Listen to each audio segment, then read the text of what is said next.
So I'm gonna show you how I chop up, or what I look for inside of my chops when I hear a sample. So I have this sample here. Shout out to my guy who makes the wonderful packs of Mama's Chops, Granny's Chops. I apologize if I don't know the correct name for it, but wonderful sample. So I got this sample right here. I'm gonna let it ride out.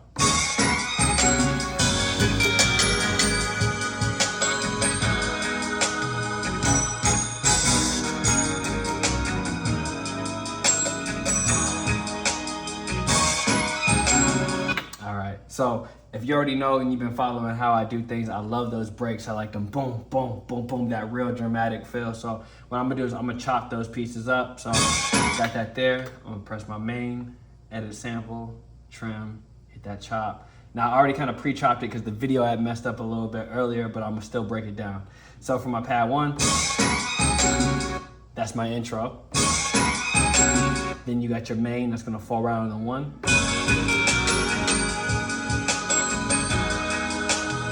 And then now we're coming to that. And I chopped those 3 up just so I can have that range to play around. Now before the video cut off, I didn't get to edit them, so I do like to get my chops real precise.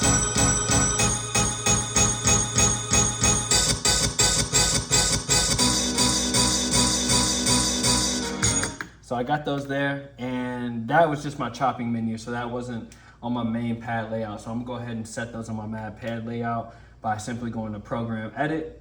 I'm gonna hit that pad. I'm gonna set this to mute group 1 because I want my samples to cut each other off. And I'm probably gonna leave it at this same semitone, but let me see.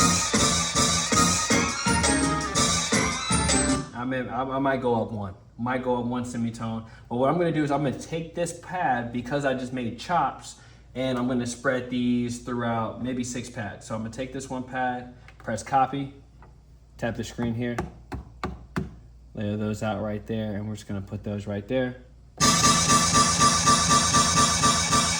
As you see, they're all there, and they cut each other off because we set them on the same mute group, copying them over. So now we're gonna mess with the chops, and your chops are found right there underneath your slice. So first one. And for pad 10, I'm gonna do slice 2, 11-3, 13-4, 5, 6. So now I got this chop.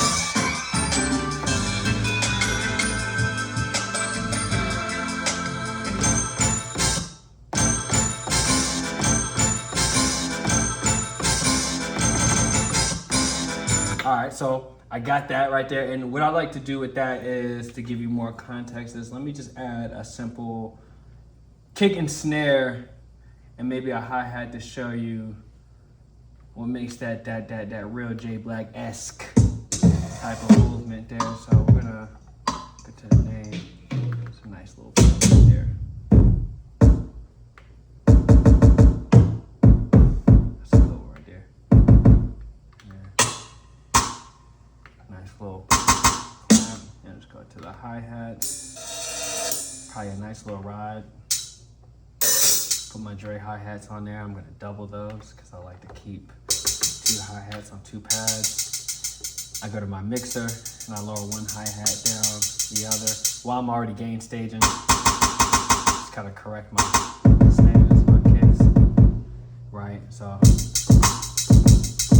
I got that right there. And I just like setting up a impromptu drum kit just so I can play around with the sample, so I know the direction of how I want that sample to go. So in this case, I might have to go lower.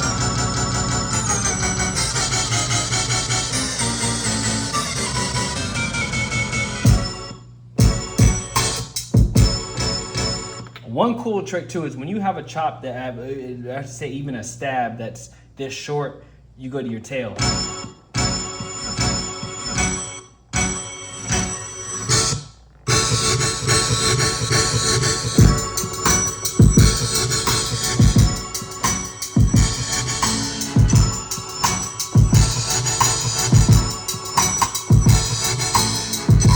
And now it's just that quick, just by extending out your tail can just give you a whole different melody choice, even just going backwards.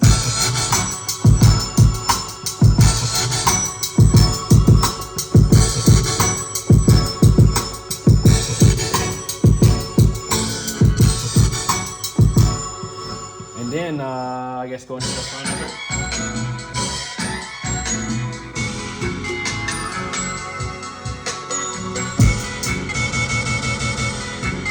So with this, because it's so slow, I like the sound of the tone, but I think I want to speed up the actual sample in itself. So I'm going to hit warp.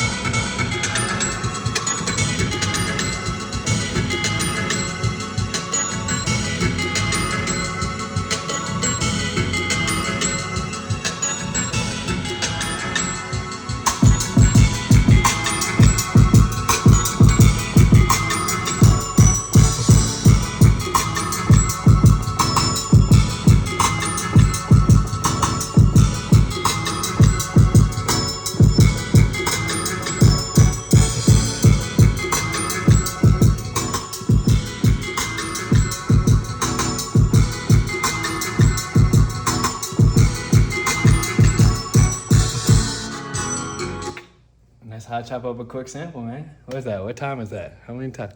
6. 6 minutes? Ooh, 6 minutes. Ooh, chop up the sample in 6 minutes. Ooh.